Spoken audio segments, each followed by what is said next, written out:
साल 2018 में आई अजय देवगन की फिल्म रेड ने दर्शकों के दिलों में एक खास जगह बना ली थी। एक ईमानदार आयकर अधिकारी की कहानी और ताऊजी यानी कि सौरभ शुक्ला जैसे दमदार विलेन के चलते ये फिल्म हिट रही। अब उसी कहानी को आगे बढ़ाने के लिए रेड 2 आई है, जिसमें एक बार फिर से अजय देवगन IRS ऑफिसर अमेय पटनायक का किरदार निभा रहे हैं। हालांकि इस बार उनकी टक्कर है एक नए और बेहद चतुर विलेन दादा भाई यानी कि रितेश देशमुख से। फिल्म भ्रष्टाचार, राजनीतिक ताकत और ईमानदारी के संघर्ष को दिखाती है, लेकिन क्या ये पहले पार्ट जैसा असर छोड़ पाई? आइए जानते हैं इसके बारे में। फिल्म की शुरुआत होती है अमेय पटनायक पर लगे एक गंभीर आरोप से, रिश्वत लेने का। इस वजह से उनका ट्रांसफर कर दिया जाता है और उन्हें भेज दिया जाता है भोज नाम के एक छोटे से शहर में। ये आरोप असली है या किसी साजिश का हिस्सा, ये फिल्म का पहला सस्पेंस माना जाएगा। भोज में पहुंचकर अमेय पटनायक देखते हैं कि वहां एक राजनेता है दादा भाई, जो जनता के बीच बेहद लोकप्रिय है, लेकिन अमेय को उसकी ईमानदारी पर शक होने लगता है।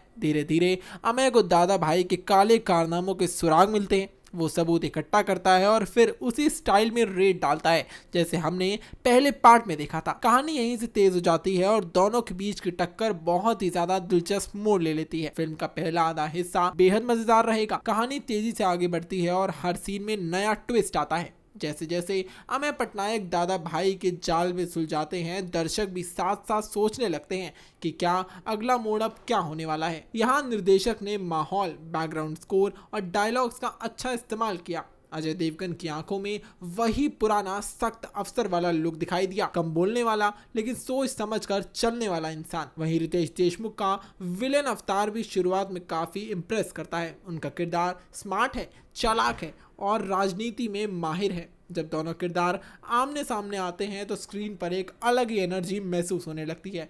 ये फेस ही फिल्म की जान है और यहीं से दर्शकों की उम्मीदें और भी ज्यादा बढ़ने लगती हैं। हालांकि जैसे जैसे फिल्म आगे बढ़ती है, दूसरे हाफ में फिल्म थोड़ी धीमी हो जाती है। यहाँ पर सस्पेंस की कमी महसूस होती है। लगता है जैसे कहानी जल्दी जल्दी खत्म करने की कोशिश की जा रही है। एक बड़ी कमी ये लगी कि फिल्म में दादा भाई को बहुत ताकतवर दिखाया गया, लेकिन जब अमेय पटनायक का असली हमला होता है तो वो बेहद आसानी से टूट जाता है। ये दर्शकों को थोड़ा सा अस्वाभाविक लगा।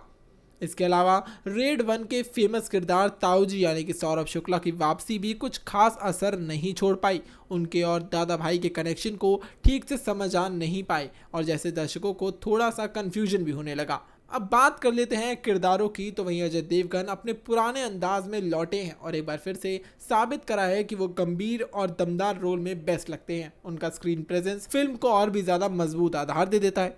इसी के साथ रितेश देशमुख एक पॉजिटिव सरप्राइज के साथ आए हैं। उन्होंने अपने अब तक के करियर में ज्यादातर कॉमिक रोल्स किए हैं, लेकिन इस बार फिल्म में उन्होंने साबित किया कि वो एक खतरनाक विलेन भी बन सकते हैं। शुरुआत में उनका किरदार बेहद प्रभावशाली लगता है, लेकिन स्क्रिप्ट की कमजोरी की वजह से अंत में वो थोड़े कमजोर दिखते हैं। इसके बाद सौरभ शुक्ला की बात कर लेते हैं। हालांकि उन्हें देखकर अच्छा लगता है, लेकिन उनकी वापसी बिना ठोस कारण के लगती है। सपोर्टिंग कास्ट भी अपने अपने किरदारों में बहुत ज्यादा बढ़िया थी, लेकिन कुछ खास करने वाला मौका उन्हें नहीं दिया गया। फिल्म का निर्देशन पहले हाफ में शानदार रहा। लोकेशन, बैकग्राउंड स्कोर और सिनेमाटोग्राफी बहुत ही ज्यादा अच्छा काम करते हैं। रेड के दौरान जो तनाव महसूस होता है वो पूरी तरह से स्क्रीन पर दिखता है, लेकिन दूसरे हाफ में कहानी थोड़ी सी बिखरने लगती है। क्लाइमैक्स अचानक से आता है और इतनी आसानी से खत्म हो जाता है कि दर्शक सोचते रह जाते हैं बस इतनी ही। फिल्म की लंबाई ठीक है, लेकिन लगता है अगर कहानी को थोड़ा और संतुलित तरीके से दिखाया जाता तो ये और भी ज़्यादा बढ़िया हो सकती थी। अगर आपको रेड पसंद आई थी और आप अजय देवगन के गंभीर किरदारों के फैन हैं तो रेड 2 आपको अच्छी लगेगी। फिल्म की शुरुआत दमदार है और अभिनय भी बहुत ज़्यादा मजबूत है, लेकिन अगर आप एक बहुत बड़ा ट्विस्ट, दमदार क्लाइमैक्स या विलेन के साथ गहरी टक्कर की उम्मीद कर रहे हैं तो आपको थोड़ी सी निराशा हो सकती है। ये फिल्म एक अच्छी मसाला थ्रिलर है, लेकिन उतनी मजबूत नहीं जितनी पहली रेड थी। फिल्म ने रिलीज से पहले ही एडवांस बुकिंग में जरिए 6.52 करोड़ रुपए की कमाई कर ली थी। ट्रेड एक्सपर्ट्स का मानना है कि फिल्म पहले दिन 11 से 14 करोड़ रुपए का बिजनेस कर सकती है। अगर माउथ पब्लिसिटी अच्छी रही तो वीकेंड में लोग थिएटर पहुंचेंगे। और फिल्म रेड 1 जैसी सक्सेस दोहरा सकती है। रेड 2 एक ईमानदार अफसर और भ्रष्टाचार सिस्टम की टक्कर की कहानी है। इसमें अजय देवगन की जबरदस्त एक्टिंग और रितेश देशमुख का नया रूप देखने को मिलेगा। फिल्म की शुरुआत बहुत मजेदार है, लेकिन अंत तक पहुंचते पहुंचते कहानी थोड़ी सी मजबूत हो जाती है। फिर भी यही एक मनोरंजक फिल्म है, खासकर उन लोगों के लिए जो सामाजिक मुद्दों और भ्रष्टाचार पर अपनी फिल्मों को पसंद करते हैं। ऐसे अपडेट्स के लिए देखते रहिए प्राइम न्यूज़।